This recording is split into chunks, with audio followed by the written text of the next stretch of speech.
I'd like to welcome the Minister to his new role. Rehman Chishti. Thank you. Thank you, Mr. Deputy Speaker. Can I first of all say, this being my first appearance at the dispatch box, not knowing if it will be my last appearance at this dispatch box, the first thing I want to say, Mr. Deputy Speaker, is to pay a real tribute to the work of our brilliant United Kingdom Foreign Office officials working day in, day out around the world in advancing United Kingdom's interest. I know all in this House would want to join me in paying tribute to them and also the work they do specifically with regards to sanctions. So I thank them for all that they do. Thank you. Mr. Deputy Speaker, with regards to this specific issue, I'm grateful to the Honourable Member for Rhondda and also the Right Honourable Member for Chingford and Wood Green for securing this very important debate. And I know from speaking to both of them their commitment and passion on doing everything we can to standing up for human rights. And I pay tribute to all the work done by all colleagues in this House with regards to advancing human rights and also freedom of religion or belief. And I look at the Honourable Member for Strangford with that being the case. With regards to the All-Party Parliamentary Group on Magnitsky, I thank the Parliamentary Group for all that they do. 3 of their recommendations which they made through its secretariat redress were looked at by the sanctions team at the Foreign Office and designations were made with regard to those specific cases. I know the Honourable Member for Rhondda suggests certain figures with his fingers, but what I would say is with regards to the specific numbers, they have to go through a specific criteria that has to be met. The point I want to mention, which was raised also by the member for City of Chester, yes, of course, I absolutely do want to pay tribute to Bill Browder. He is an inspiration. He did amazing work with regards to getting the United Kingdom where we need to be with regards to the Magnitsky sanctions. So yes, I do join the Honourable Member and all members of Parliament in this House in paying tribute to him and also the former Foreign Secretary, the Right Honourable Member for Esher and Walton, for working together on a bipartisan basis to take this agenda forward. And I thank the Honourable Member for Cardiff South and Penarth for saying he wants to work together on a bipartisan basis, and I very much look forward to working with him on that. At the very outset, I also want to say we stand in full support of the Right Honourable Member for Chingford and Woodford Green, as well as all those in this House and the other place who have been sanctioned by the foreign governments. I also turn to my left and look at the back to the Honourable Member for East Worthing and Shoreham, who's been doubly sanctioned in that regard. And I say to all those parliamentarians who have been sanctioned by foreign governments that nothing that they do will ever stop members of Parliament in this place speaking up for what is right and proper. In my new role as the Minister for Sanctions, I will continue to engage with parliamentarians across the board. And having heard the different areas around the world which have been highlighted, what I can say, and I have said when I first came into office to the team at the Foreign Office, we should have regular engagement with members of Parliament. So when we come back in September, the various different points that were raised across the House, whether... Yes, of course I give way. All very general. Can I ask them about one very specific case, which has been raised by the Member for Rhondda and the Shadow Minister, which is the Lekki massacre in Nigeria. Yeah. Now, we know when it happened, where it happened. There's a judicial inquiry. We know who was responsible. We know that people were killed by the military and the police there. Yeah. So, given all that, why in that specific case has the government not imposed sanctions? The Honourable Member knows, having been a parliamentarian for many, many years, that as a Minister of the Crown, I cannot comment on specific cases. What I can say to him is that I will take the matter away and ask the Foreign Office officials to look at that. And also what I will do is to say when we come back in September to ensure that we have that meeting and engagement with Foreign Office officials looking at sanctions and if I am the Minister, to look at this specific issue. The government has long recognised the power of sanctions to promote our values and interests and combat state threats, terrorism, cyber attacks and chemical weapons. We have demonstrated just how powerful these measures can be. Working closely with our allies, we are introducing the most severe sanctions that Russia has ever faced to help cripple Putin's war machine. This is a key part of our response alongside our economic, humanitarian and military sanctions, military assistance for Ukraine and its great, brave people in these difficult, challenging times. Our sanctions include asset freezes on 18 of Russia's major banks with global assets worth $940 billion.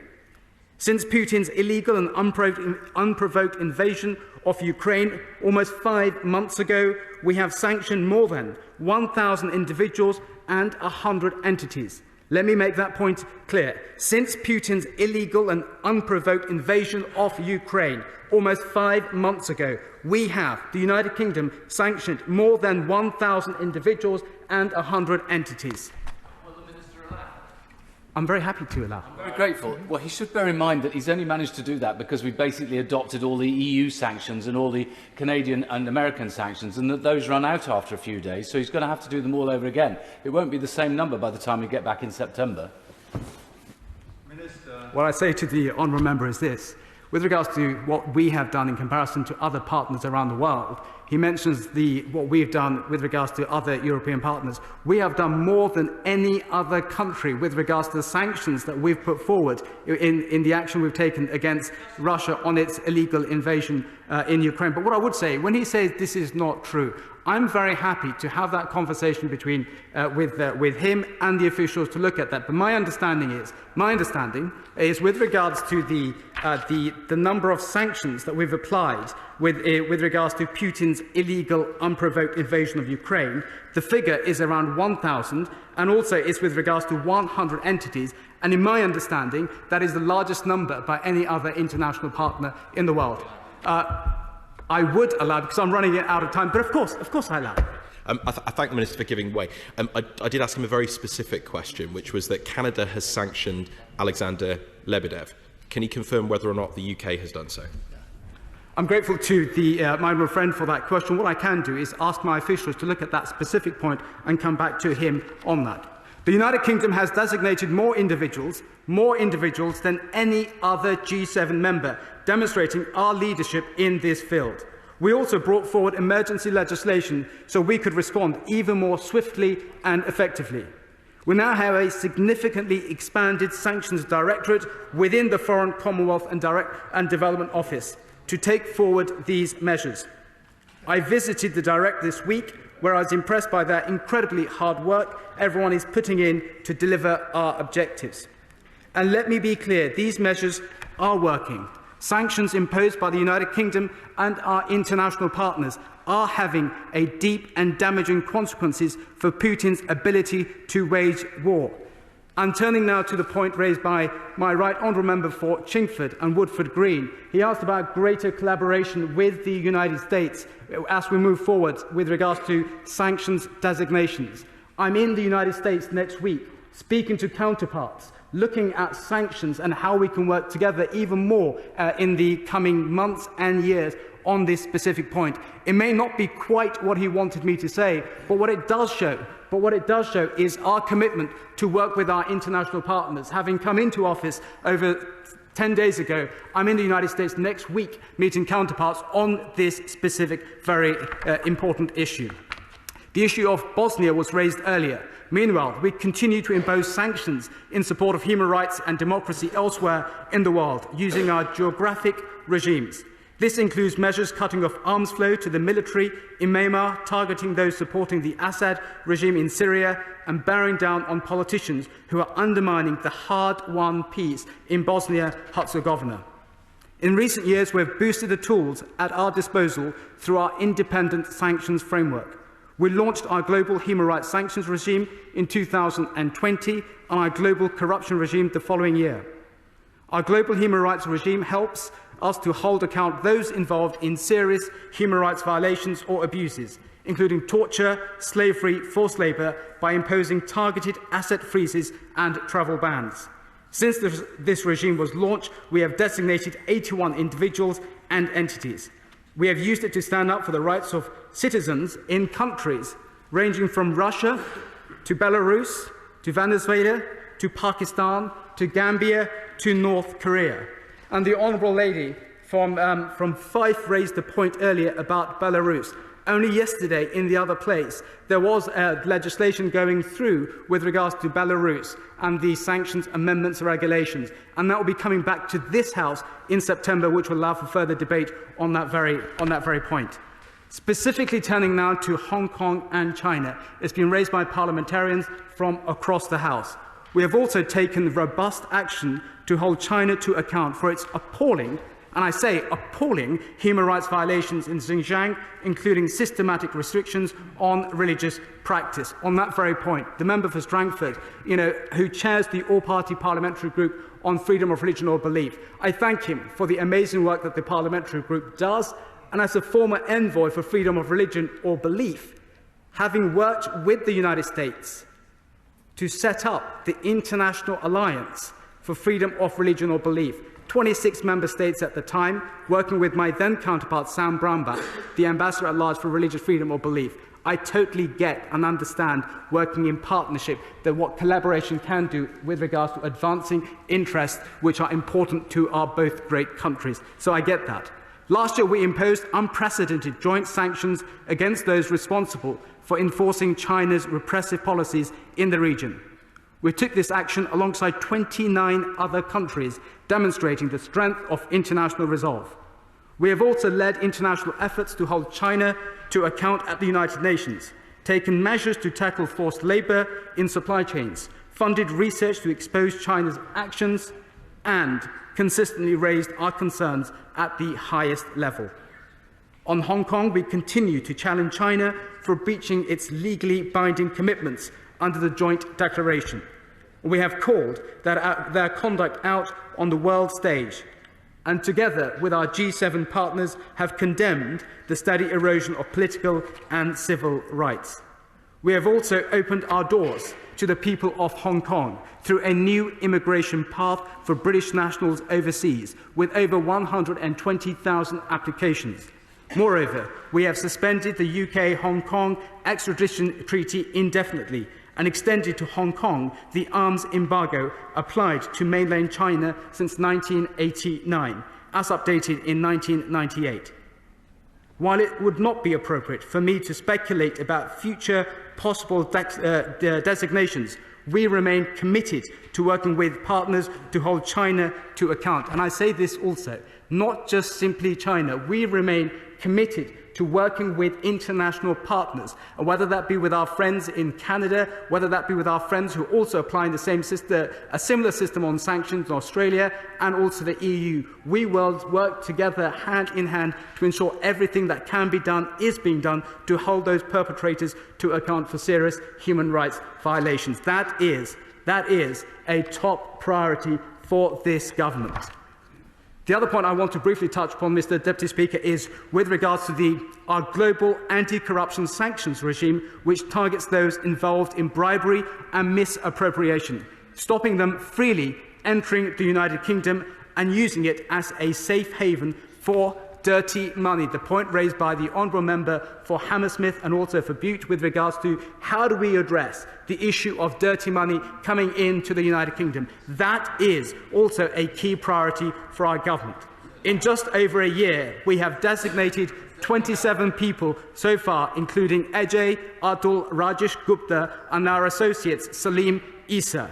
They were at the heart of a long-running process of corruption in South Africa, causing significant damage to its economy. With regards to my conclusions, Mr. Deputy Speaker, as I conclude, I would like to reflect on the words of Winston Churchill. He said, "It is wonderful what great strides can be made when there is a resolute purpose behind them." The United Kingdom government has demonstrated our vision and our purpose, clearly taken significant steps as we move forward on this specific issue. And of course, we can do more and we will do more. The government working with parliamentarians in doing all we can to ensure that those who are serious human rights violators are brought to account. So as I end, I would like to again thank the Honourable Member for Rhondda and also the Right Honourable Member for Chingford and Woodford Green for all that they have done, and I look forward to working with them as when Parliament returns in September. And as I go to the United States next week, this debate has been very timely because it enables me, when you're having conversations with their United States counterparts, to say how this important issue is important, both not just in Congress, but here in Parliament as well. Thank you so very much, Mr Deputy Speaker. Before I call Sir Ian Duncan-Smith, I just want to tell everybody that in the adjournment debate there'll be a 6-minute limit, so at least people can prepare for that. And the last word, Sir Ian Duncan-Smith. I'm grateful, Mr Deputy Speaker. I want to start by thanking Redress, who have been hugely influential and important in this. Without their data, we wouldn't be able to have this debate today. Can I say to my honourable friend, and he mustn't take this personally, not good enough. I'm sorry. The truth is, for all the list, a very laudable list of people and countries that he laid out, absolutely, but the single fact remains. We have sanctioned only 20% of what the US has sanctioned right now.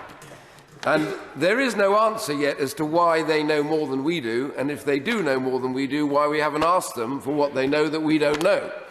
So my question to the government as we go into recess is you now have a few weeks to get this act sorted out and come back with a list of all of the people you're going to sanction just to get us level with the US. I'd like to see us sanction more, but there we are. And I just want to draw the House's attention as I sit down to this important thing.